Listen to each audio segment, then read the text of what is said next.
M1911. Still remember that time Army troops faced Moro fighters who kept charging even after taking multiple hits from 38 caliber revolvers? And that was during the Philippine-American War. The guns just didn't have enough stopping power. So Army ordnance officials decided they needed something bigger, something that could actually drop an attacker with 1 or 2 shots. And that was literally the main requirement at the time. So let's think about that. What could they do back then without today's high-tech engineering equipment to test? Well, even back in the day, the Army didn't just fire a few rounds and call it a day. They put these pistols through absolute hell, firing thousands of rounds to test reliability. They dunked them in water, covered them in sand, and kept shooting. The Colt's 45 ACP pistol emerged as the clear winner because it demonstrated remarkable reliability without a single malfunction.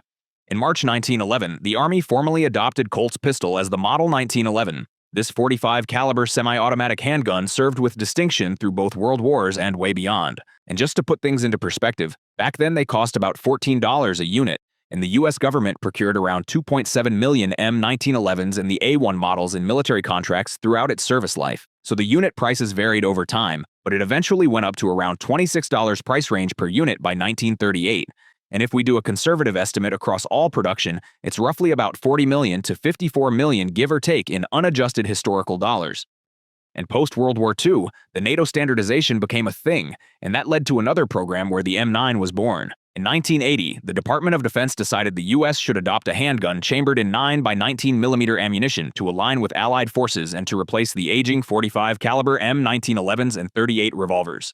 This led to the Joint Service Small Arms Program trials in the 1980s, where all services collaborated on requirements for a new sidearm. The Army conducted extensive test evaluations of candidate 9mm pistols in 1981 and again in 1984.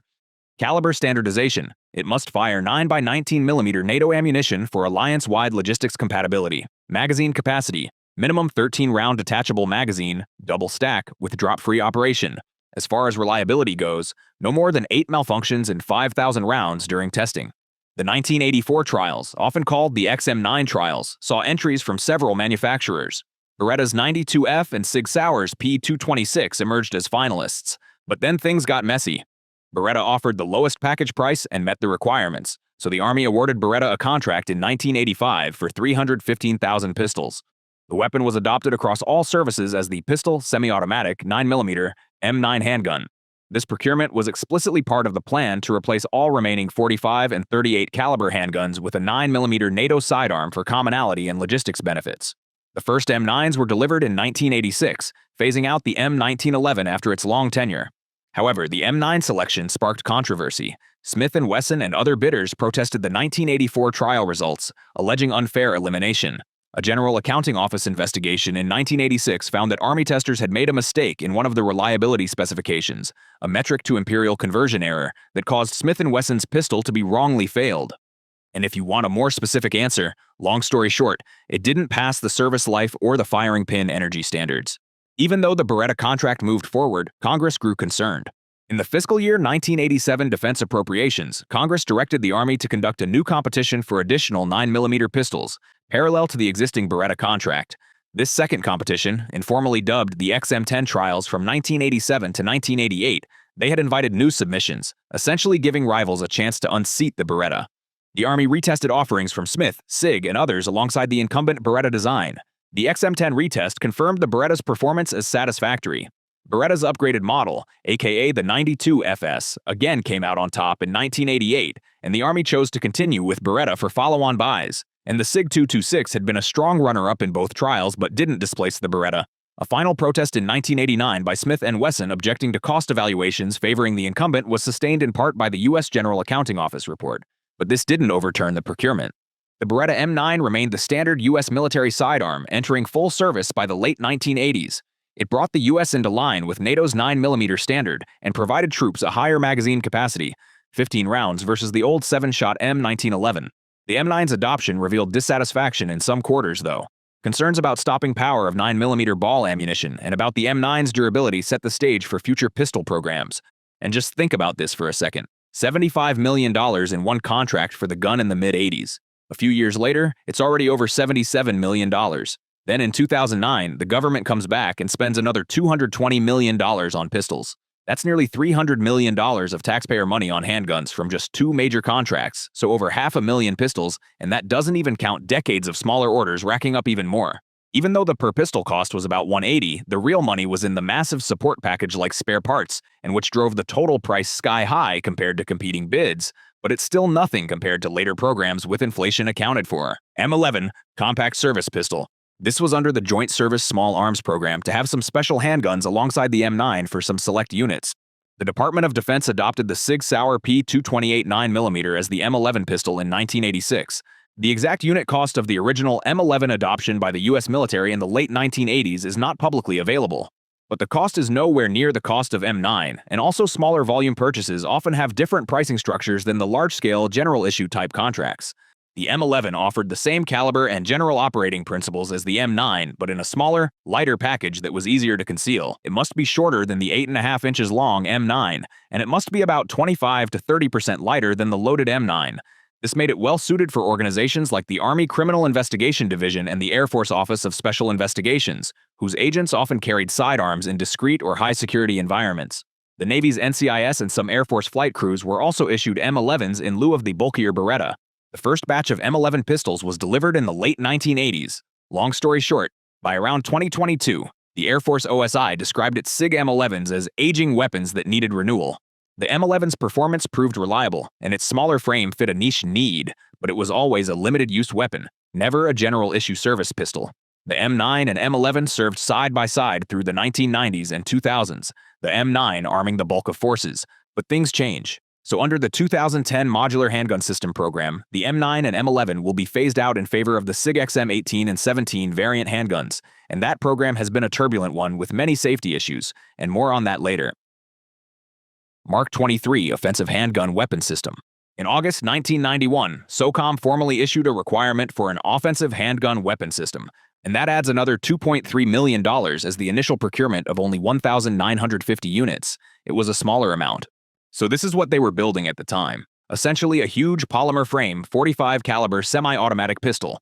This concept was a departure from viewing the pistol as a purely defensive or last resort arm.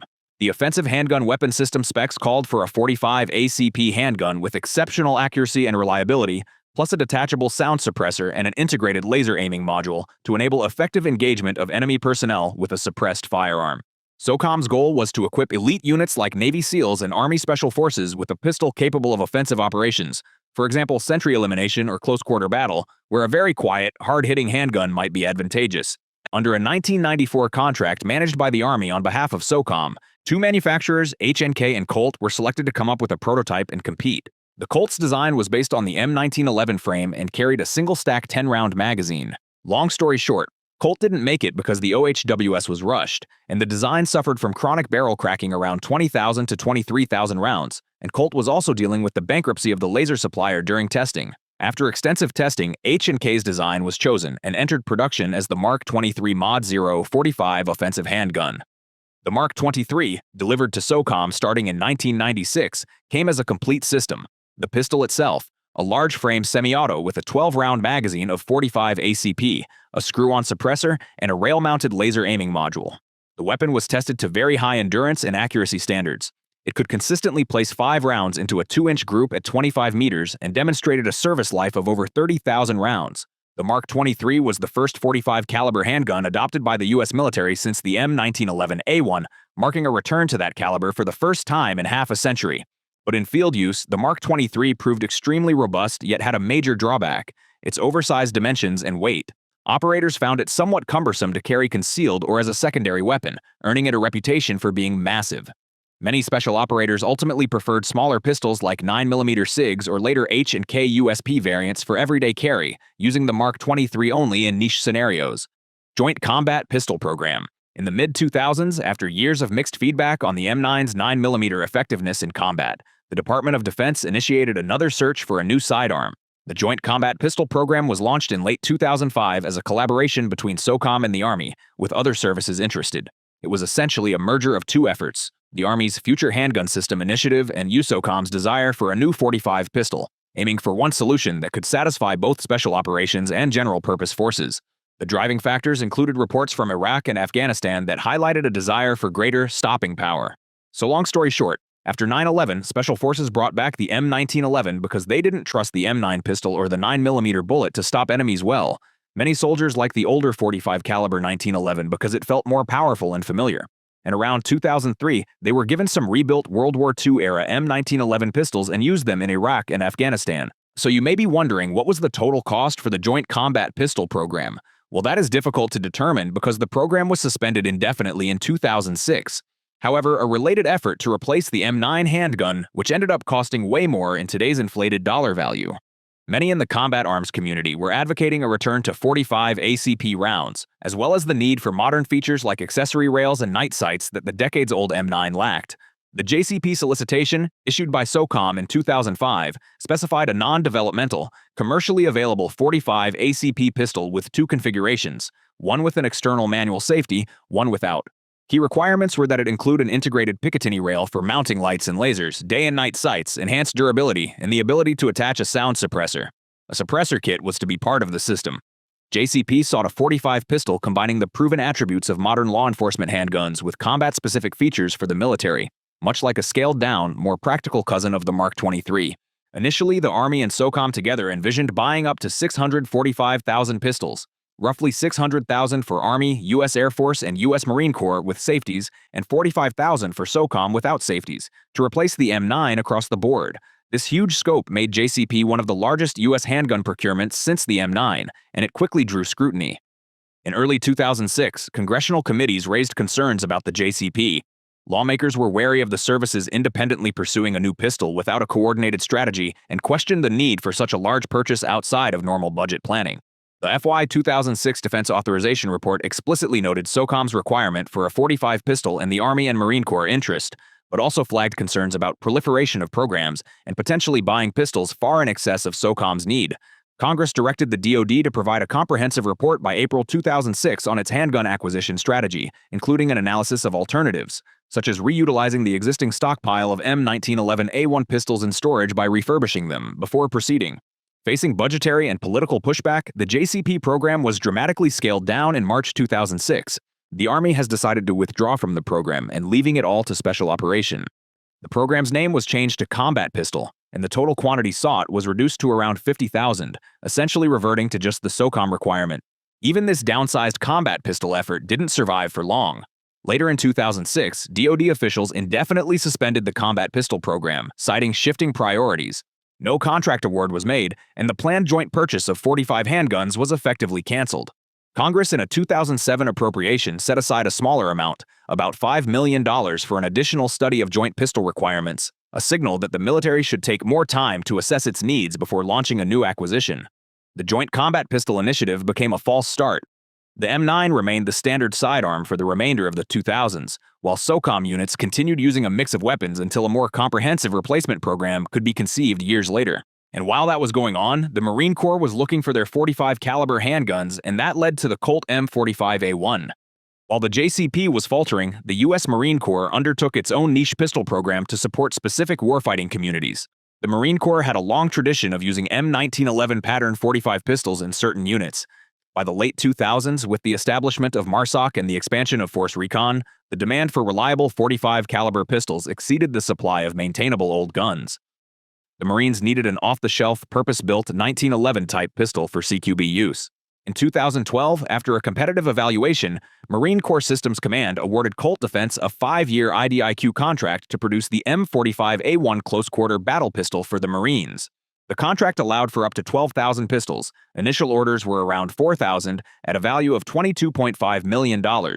Colt's winning entry was essentially a modernized M1911A1, a single-action 45 caliber handgun with a stainless steel frame with bottom pick rail, durable desert tan Cerakote finish, night sights, and a dual recoil system to make the gun last longer. The driving reason behind the M45A1 program was to equip the Marines' elite units with a proven man-stopper in an era of close-quarters urban combat.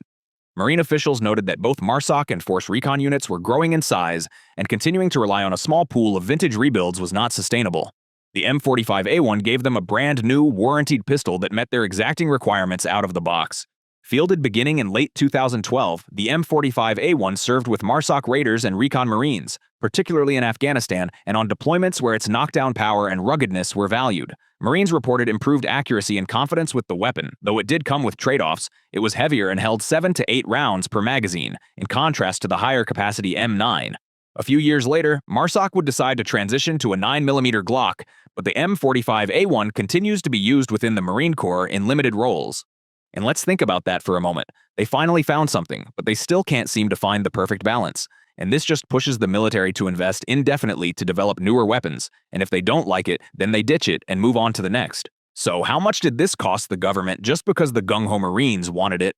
So the contract awarded to Colt Defense in 2012, and it's a $22.5 million for 12,000 guns, and that was for over a 5-year period. And did they kept it for long? Take a guess.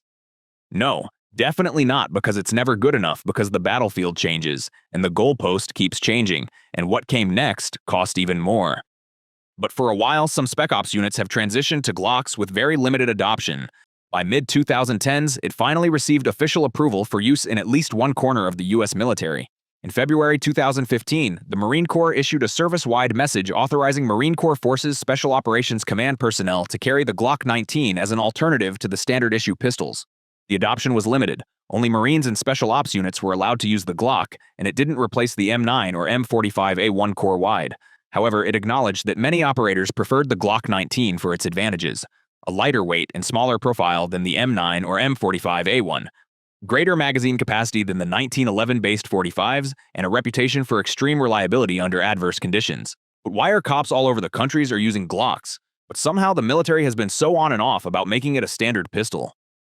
Glock pistols are known to function with minimal lubrication in mud, sand, cold, and other harsh environments. Some online may disagree, but the Glock's polymer frame also resists corrosion, a useful feature for maritime special operations units. All these factors aligned well with the needs of SOCOM units operating in austere conditions around the world. The Glock 19 was not part of a traditional large-scale DoD pistol program. Rather, its procurement was done through SOCOM channels to fulfill an immediate operational desire. Other SOCOM elements were reportedly also moving toward Glock 19s around that time. By 2016 to 2017, the Navy SEALs began replacing their legacy SIG P226s with Glock 19s as well. In the mid-2000s, while conventional troops still carried Beretta M9s, an Army Green Beret or a Marine Raider on a deployment might instead carry a Glock 19 obtained through SOCOM supply channels. This set the stage for what would come next: the service's recognition that a one-size-fits-all pistol wasn't serving everyone optimally, and the subsequent pursuit of a new modular handgun for the entire military. XM17 and XM18, the modular handgun system. This is a controversial one because of its safety problem. Long story short, after the aborted JCP effort, the quest for an M9 replacement was revived started around 2010 under a more comprehensive initiative. The Modular Handgun System program was launched by the Army in 2015 to finally procure a 21st century service pistol for all U.S. military branches. The push for replacement was driven by the M9's age, over 30 years in service, and even some civilian guns are way more advanced than the M9. Army PEO, aka the guys that are responsible for rapid prototyping, and they called the M9 dated, citing poor ergonomics, lack of modularity, and limited support for modern accessories.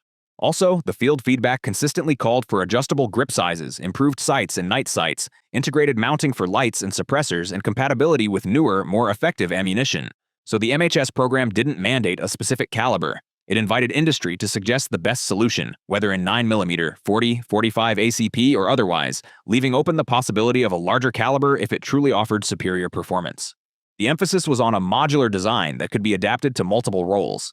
In practice, this meant the program was looking for a family of pistols: a full-size handgun for general use and a compact version for concealed carry by officers, aircrews, etc. So, the Army, with input from all services, issued the MHS request for proposals in August 2015. Over the next year, 12 companies submitted 9 different pistol designs for consideration. The Army's rigorous evaluation included firing tests, reliability and durability assessments to 25,000 rounds, accuracy checks, and even survivability of the guns with new hollow-point ammunition. By January 2017, a winner emerged. Sig Sauer's P320 modular pistol, configured to Army specifications, was awarded the contract.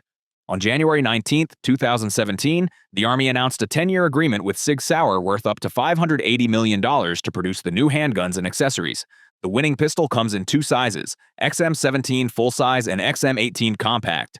Both are striker-fired 9x19mm pistols featuring a removable chassis system. The serialized frame can be swapped between full or compact grip modules. They have integrated military standard 1913 accessory rails, ambidextrous controls, and interchangeable grip panels for different hand sizes. They also have an external safety per DoD requirements and tritium night sight standard.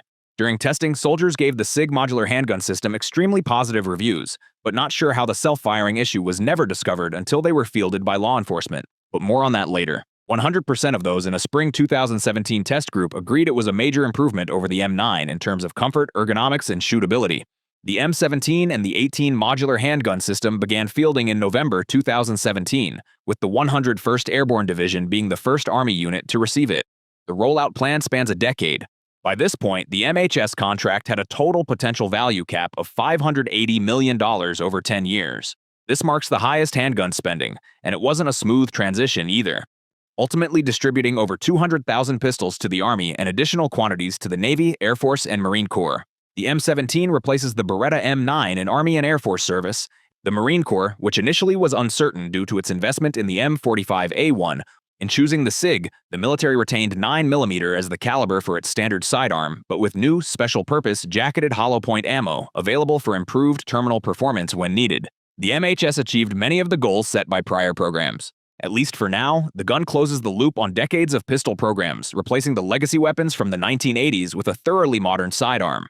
The older generation of pistols will be fully phased out, finally giving U.S. forces a new standard handgun for the first time in over 3 decades. But the safety concern of the gun remains an engineering challenge. Normally, a gun can't just go off on its own unless the trigger is pressed. Investigations and some demonstrations suggest that factors like the slide and frame having too much up and down play, coupled with a slight trigger movement, can cause the sear to release the striker. Even a millimeter of movement past the trigger's pre-travel can be enough in some cases, like in a tight holster. It's just crazy to see a gun that has finally won the contract to replace the M9, but an average gun may be a way better option than an unsafe and overly engineered gun can kill the confidence and peace of mind of those carrying it. If you like this content, please subscribe and comment on which military program you think is actually worth your tax dollars.